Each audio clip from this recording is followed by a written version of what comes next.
All right, everybody. It's 9 o'clock. Welcome to the Water Quality Management Committee. Established that we do have a quorum today. I'm also looking for a motion to approve the agenda.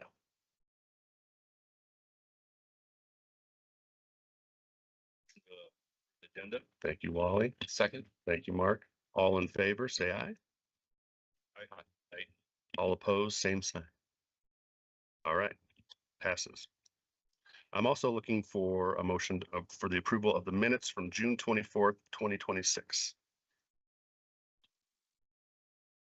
For approval of the minutes. Thank you, Joshua. Can I get a second? Second. Thank you, Mark. All in favor?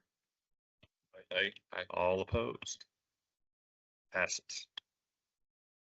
All right. Do we have any public comments or presentations?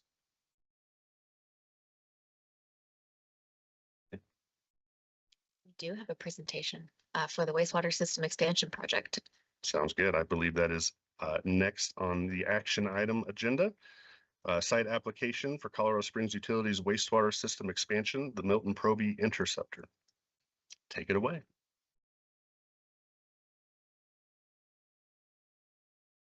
I will have your DJ in the back there share our PowerPoint, and we'll go ahead and get started.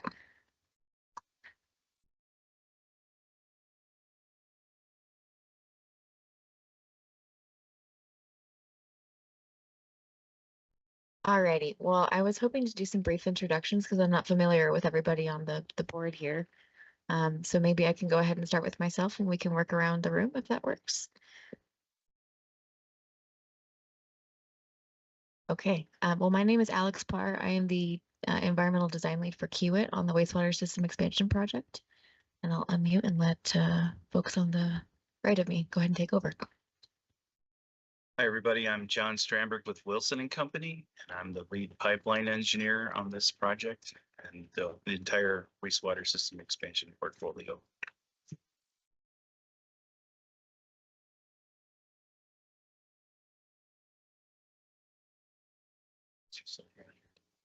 I'm Roger Sams with GMS, representing Upper Monument Creek treatment plant and the contributors to that facility. Bill Weissong, County Commissioner. I'm just a ex officio. So if you don't hear me nominate or second, it's because I'm not allowed. Joshua Watkins, wastewater manager for Cherokee Metropolitan District.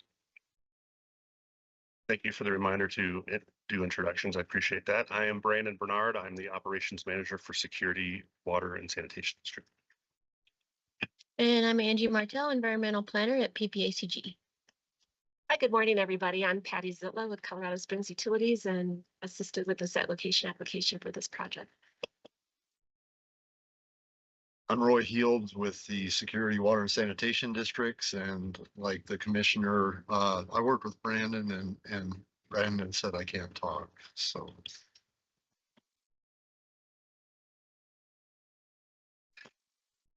Wally Eaves, director of wastewater for Woodman Hills.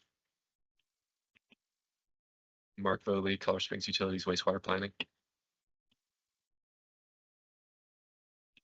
And online, if we could try to go in a civilized order.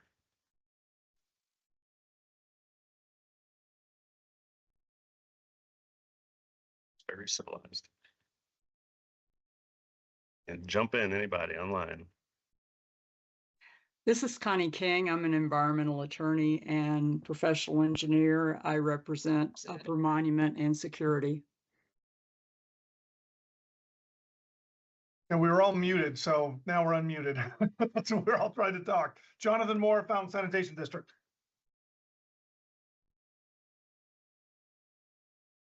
I'll go next. Jesse Schaefer, Woodmore Water and Sand. Robert Guevara, Paintbrush Hills Water District. JD Shivers with Woodman Hills Metro District.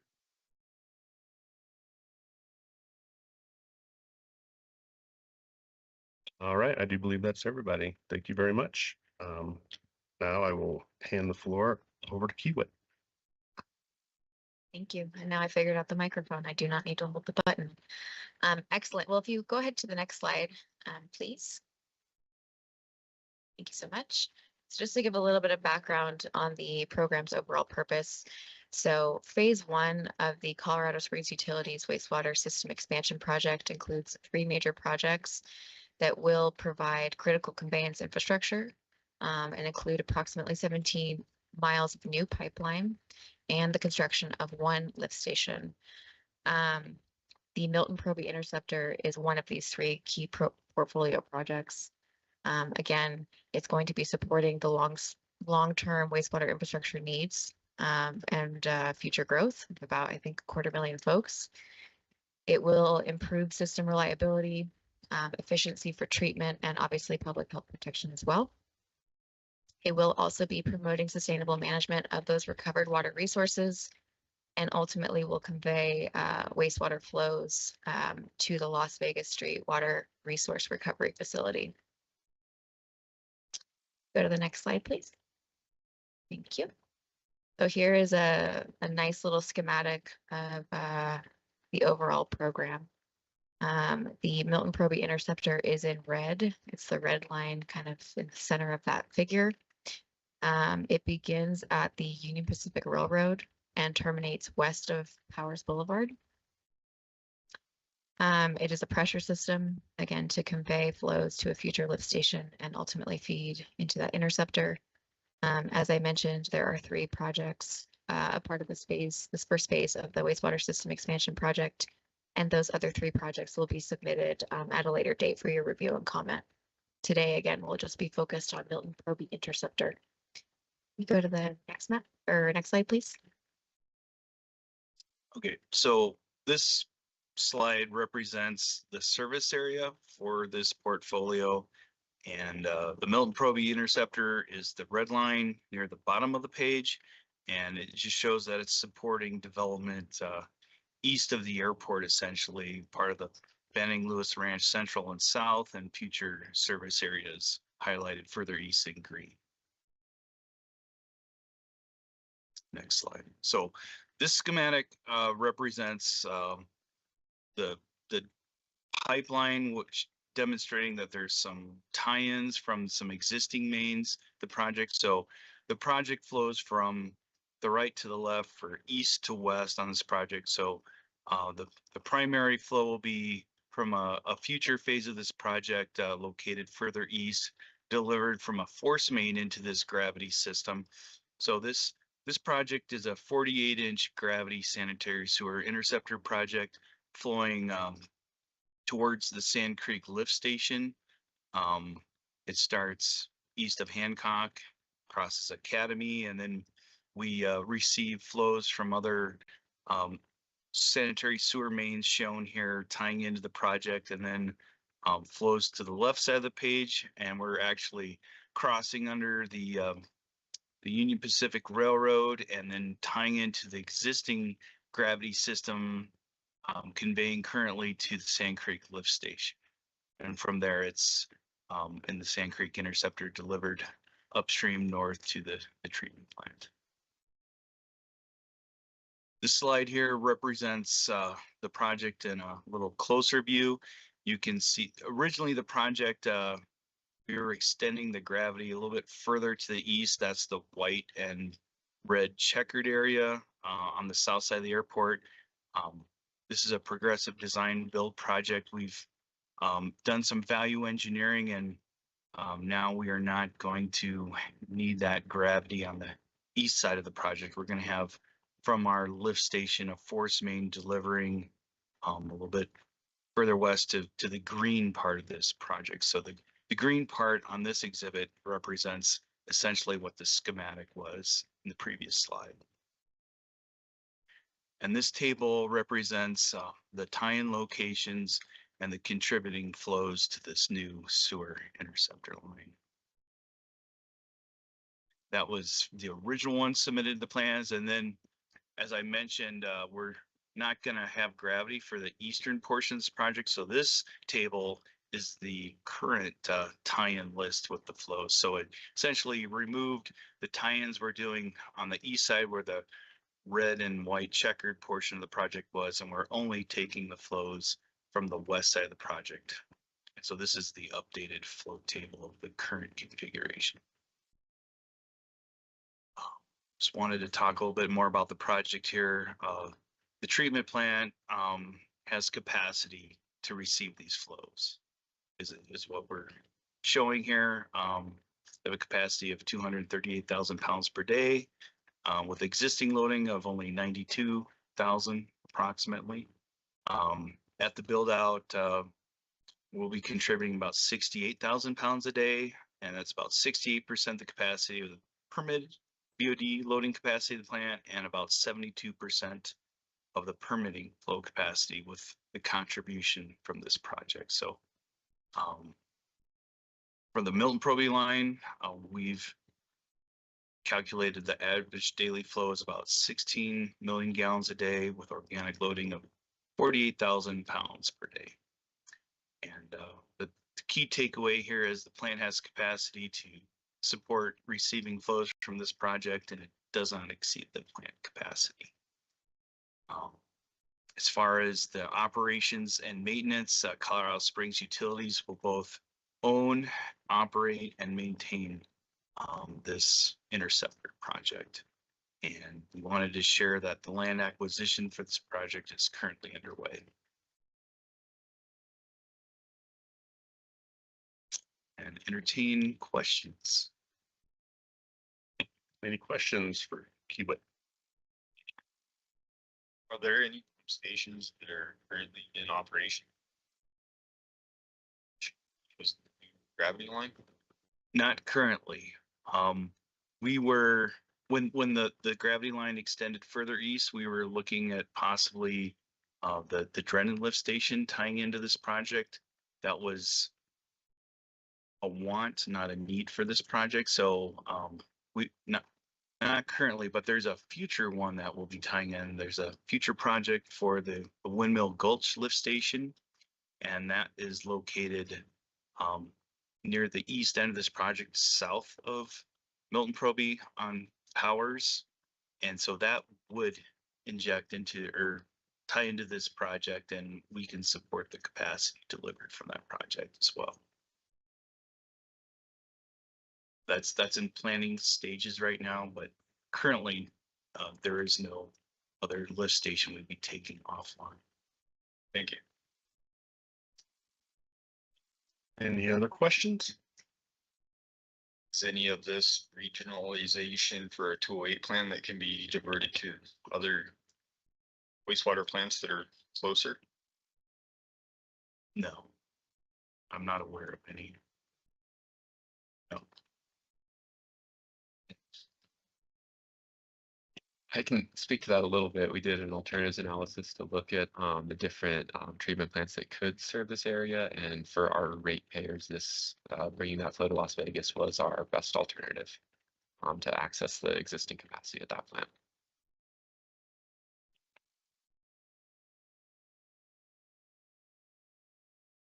Any additional comments or questions? I might just have a couple. What has gone on in terms of updating the Sand Creek pump station? Since some of this gets there, right? Man, that station's been in service pushing 50 years, maybe 45, something like that. Yeah, so all of the flow from the Milton Proby interceptor will go to Sand Creek Lift Station. Right now, we are performing an alternatives analysis for Sand Creek for rehab and expansion of that. The design phase of that project is anticipated to start in either 27 or 28. The timing of that project is based on our best projections of development that will be served by the Milton Proby interceptor. We think we're pretty conservative in those projections, but we don't control development. So we're pretty far in front of it, and we will be doing some pretty significant work in Sand Creek. Okay. I guess I would maybe if I get an opportunity, I'd like to chat with John and his team. Some of the exhibits, I think, in the back end, so they probably don't make a big difference in ultimate presentation to the state and pushing this all through, but I'd just like to get them maybe brought up to date.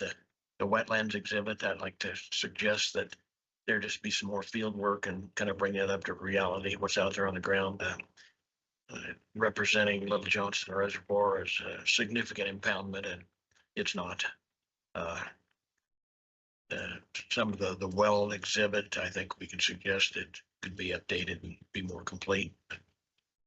Other than that, no other comments, Brandon. Thank you, Roger. Does anybody else in the room or online have any questions or comments?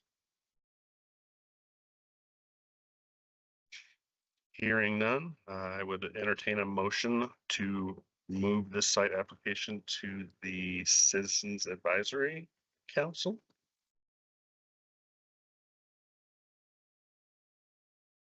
Can I get a motion? I can make that motion. Thank you, Roger. Can I get a second? I'll second that. Thank you, Joshua. All in favor, say aye. Aye. All opposed, same sign. All right, congratulations. You're moving on to the Citizens Advisory Council. Next on the agenda is the draft 208 plan review, the Chico Creek watershed. Angie, you have the floor. All right, you guys don't need to stick around. We have other things on the agenda, but you're welcome to. But thanks for joining us.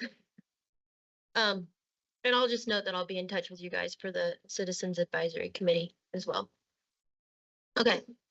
All right, so this this review is regarding the Chico Creek watershed.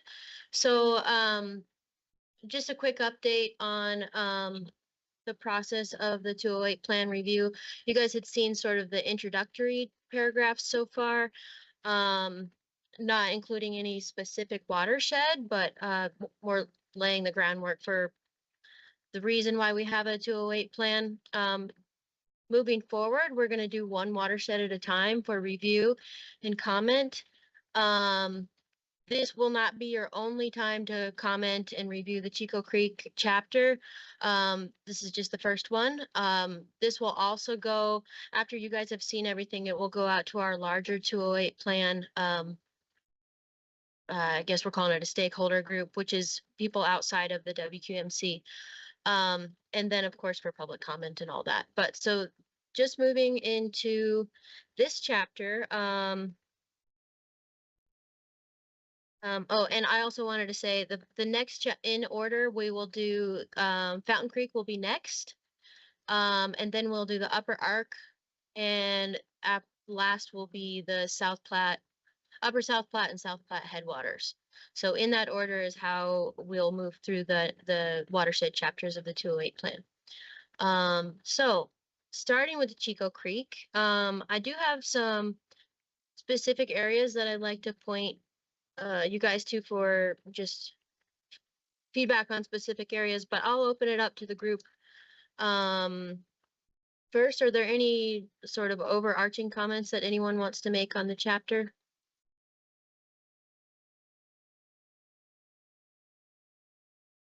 Okay. Just generally, or anything you really want to bring up right away. One thing I noted on there was I talked a lot about the Chico Creek, the Upper Black, and affected by ammonia levels, but they didn't actually list what the ammonia levels are. Okay. It's a major pollutant, but they didn't put any values to it. But I think it's important for people that do contribute to it to know what those factors are, because we're not it, so. Okay. Yeah, I think that's a great point, Wally. I think it would be good if we could just ask the state what, go back and look in the background on the 303D listing about what sampling, what caused that rationale to put that on the list.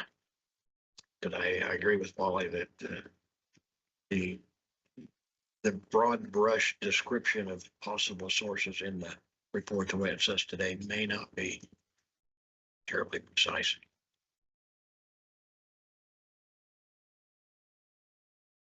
Okay.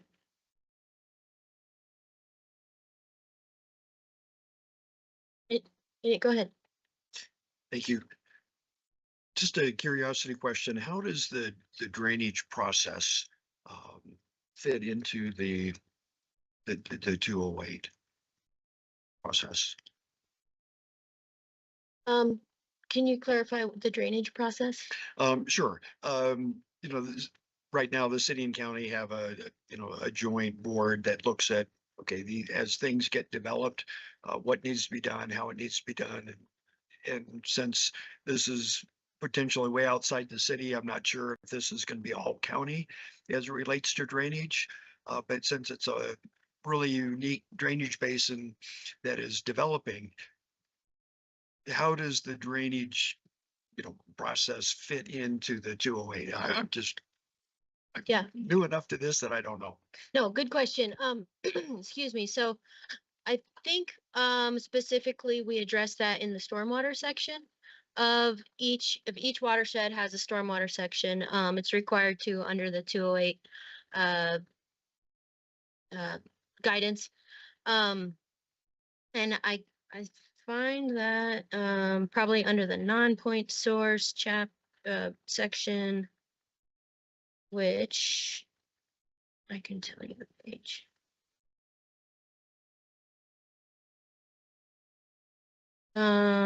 Maybe I'm not that slick with the page numbers, but okay, there's point sources is way down here.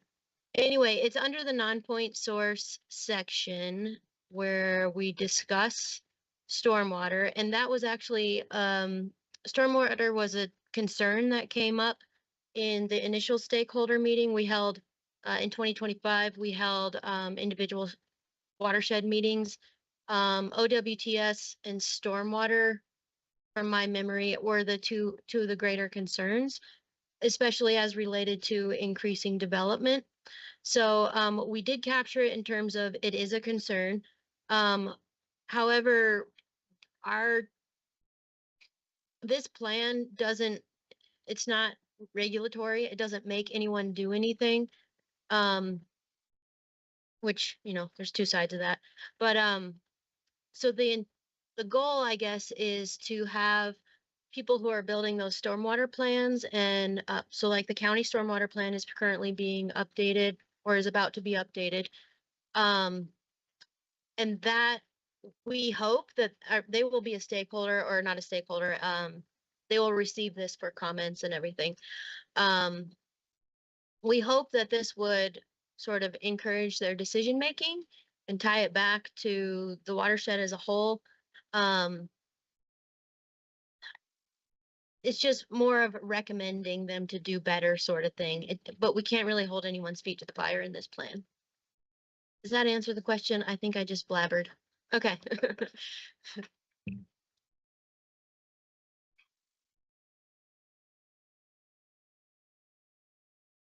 Anybody else have any general comments, overarching? Okay. I have some questions for you guys. In terms of how this plan is used, we really need to do a good job of capturing what your concerns are in the watershed. And so that is overview of issues and activities section, which starts on page 17. So what we did there, I worked with the contractor, to summarize those meetings that we had. Go down a little bit there. Keep going. One more. Oh. This looks like a different version. It's page 17 in my document, but now I don't know where it is. It's section 1.1.2.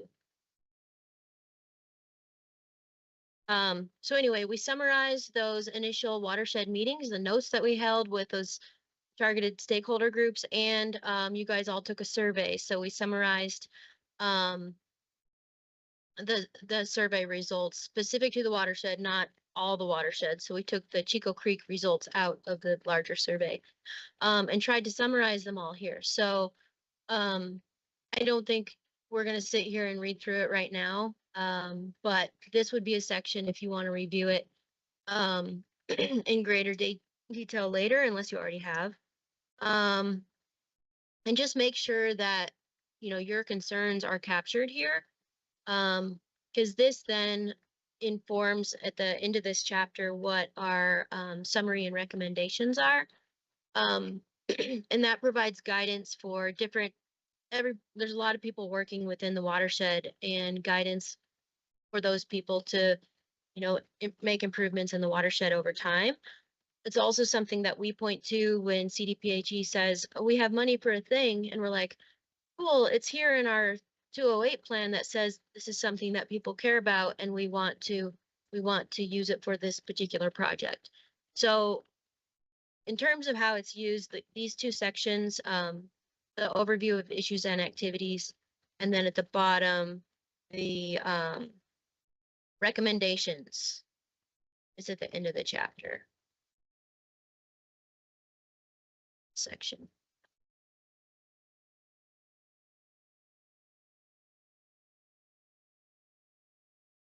Okay, pay 1.6.2 is the section. So we looked at those, the summarized from the stakeholder meeting and from the survey of what your concerns were, and tried to develop specific recommendations of how to move forward. And so different people working in the watershed implement this plan differently, whether through a stormwater plan, or a lot of you do monitoring. The state looks at this and thinks about monitoring. There's also some non-point source issues we recognize. So there's a suggestion in there for a non-point source watershed focused group. So sort of like the WKMC, but more of a non-point source group. And then we've reserved the recommendation for a water quality management association, like the Lower Fountain, but specific to the Chico Creek watershed. So these are the two sections I think are important for you guys to review and have feedback on. Make sure you're good with the recommendations, and make sure that your concerns are captured. So I'll stop talking. Does anyone have comments on those?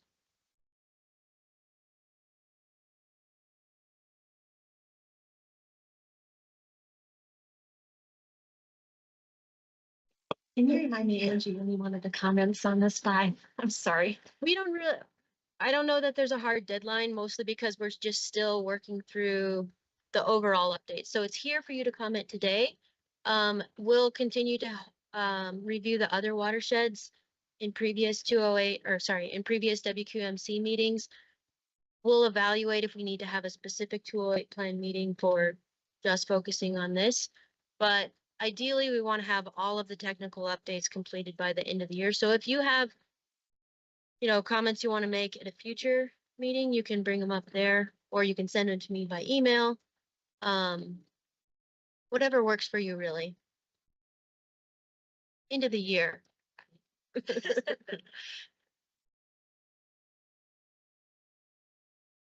Thank you, Angie.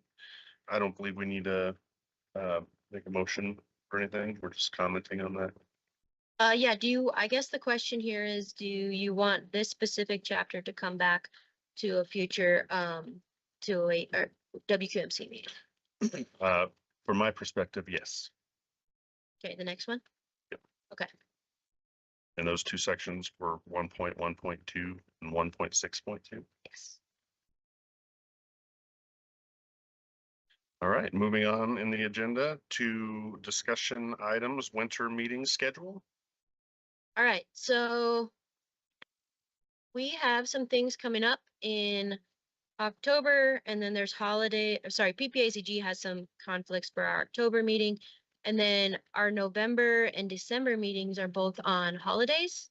So we need to discuss moving those. Currently, the October 28th meeting, we need to either move that one to the 21st or the November 4th. I know you guys all have your calendars handy, so.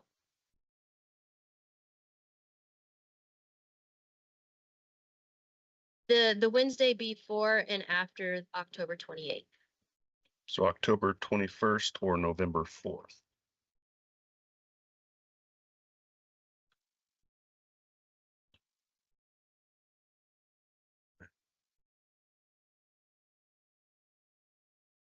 On the 4th. And it doesn't have to be a Wednesday. I just assume you guys had Wednesdays. I'm okay with October 21st. 21st works well.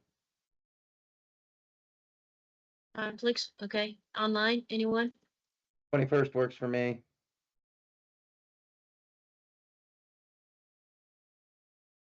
Okay, we'll go with October 21st. All right.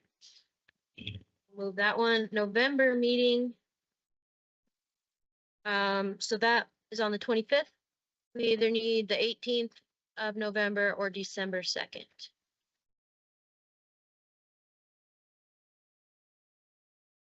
In the past, we've just canceled these, but we need them for the 208 plan. For some reason, my smartphone is telling me that on November 18th, we have a water quality management. Oh, really? Yep. Oh, I think Jared just moved it and I needed to confirm. Okay, sorry, forgot about that. works. You guys good with that? Yep. Okay. And thank you, you're smart. Everyone was Yeah. very smart. And then the December meeting is on the 23rd, was not technically a holiday. But a lot of people are gonna likely out of town. Do you guys want that there or move it? Correct. Okay, does that work? The There's- AI is taking over. The Hey, Jared. machines. Yeah. That works. We're good with those. Yep. Okay. All right. What was that date again in December? 16. Yep, the 16th.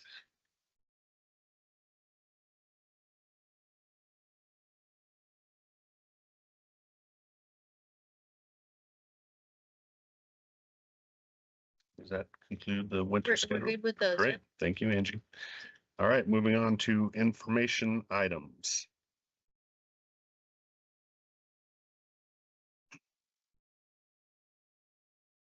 Okay. Okay, I do have one thing that I wanted to announce. So, a lot of folks have brought up during our 208 process with stakeholders that you have issues with workforce and getting workforce for the future. So I just want to let you guys know there's a new grant available through the EPA. 10.8 million in grant funding to support training for workers in the water sector, and this includes drinking water and utilities.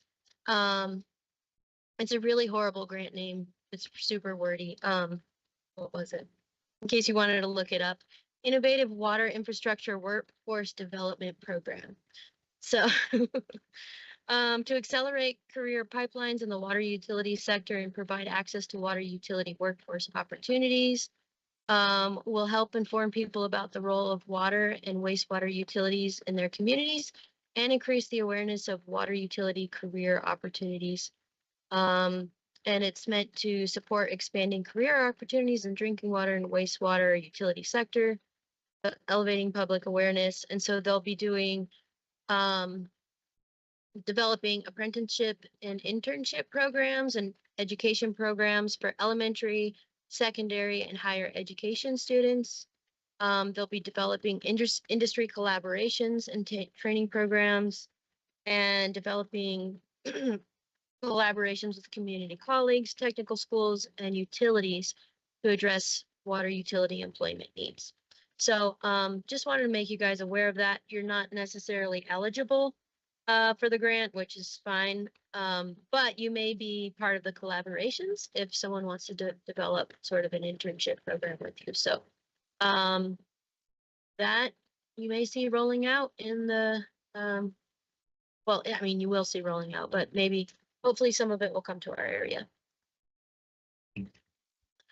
I think that's great. I've always had an issue with they have like, electrical programs and carpentry programs and plumbing programs, but they never have anything that's related to what we do. I was at a training, I think it was last year at the SDA conference, it was a generational divide kind of thing. And her perspective was that younger generations aren't going to go to college. They kind of feel like it's a scam. And so the only way to get, future operators is like have a direct pipeline to, no pun intended, a direct pipeline to the high schools to find the kids that are like-minded in that scenario and just bring them on board, right away. So I think that's great. I'm glad somebody's putting some money towards it. Okay, next up is member entity. Question. Oh, yeah. Per that point, I'm not sure if anyone knows Renee Zentz, who runs the Colorado Careers in Colorado Construction. More focused, as you were saying, plumbing, electrical, etc. But if someone is looking to spearhead this, she may be a great person to contact. She has laid a tremendous amount of groundwork on the construction side. This seems to be an opportunity that, okay, here's another, opportunity to interject the training, especially when there's a grant available. I mean, that could actually it could potentially set up a whole new organization to follow that kind of type of training for water, wastewater. What was her name again? Renee's, I think it's Zentz. I'll see if I've got her contact number. Okay, great. Yeah, Angie, if you could send that information out, that'd be great. I'm working with a small utility committee with Rocky Mountain AWWA, and right at the moment, our focus is training opportunities and that sort of stuff. But I see some other things in that might be useful in going industry wide here. Yeah, I'll definitely send it out. Thanks, Roger. And thanks, Commissioner. Also, if you guys have other suggestions that we should reach out to let them know about this, to make sure, some of it does come to our region. Otherwise, if no one applies for it in our region, you may not see, the effects of it. So if there's someone you want us to reach out to be like, hey, this is a need in our region, you want to, because I'm not sure PPACG would necessarily be an applicant, but we can, spur others to potentially. So let me know if you have contacts you want us to reach out to encourage them. Wouldn't this be something for now Pikes Peak State College? Because didn't they dissolve or wrap up the water quality management program? Yeah, we also have a member on our WQMC who's up in Park County, who was part of that program. He was a teacher on there. Sorry, maybe Taylor County. I can't remember. Because the funding ran out, it stopped. So that's a good idea. If we can try to find someone at Pikes Peak State College. Not sure what anyone's reaction will be, but we can do that.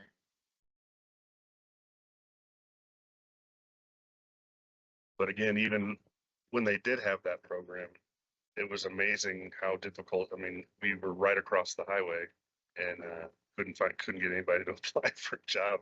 So it's an interesting world nowadays. Well, a couple people I knew that came out of there, I think they were a little bit warped because it was like high level managers teaching this thing. So right away they're like, well, I can start 100,000, can I? Yeah. No, not gonna happen. So I think the level of what they were taught, I mean, it was good. It's just expectation. Their assumption was they were going to get out and get a management position. Yeah. Yeah, I think the one thing I saw in the announcement, which I thought was really good, is that they're intending to develop with this program collaborations with utilities to get your input on how to better develop those programs, because otherwise I think we're going to have what you just described. So hopefully maybe you guys can be part of it. I don't know. I was just gonna say, I taught utility management in that program, and so that may have been I may have told them that. Thanks, Roy. No offense, it usually came directed towards CSU. So. All right. Any more discussion on workforce. All right, moving on to member entity announcements. Does anybody in the room or online have anything they'd like to announce?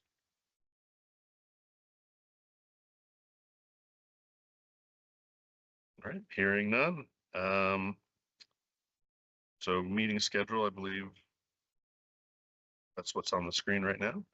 Just kind of a reminder of what we have coming up in September and October.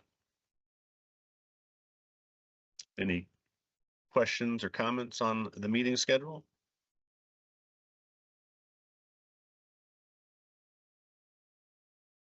Okay, hearing none, I would like to entertain a motion to adjourn. I motion we adjourn. Thank you, Joshua. Second, Second. Wally, appreciate you. All in favor, say aye. Aye. Aye. All opposed, same sign. We are adjourned at 9:41. Thanks, everybody. Thanks, everybody. Thank you.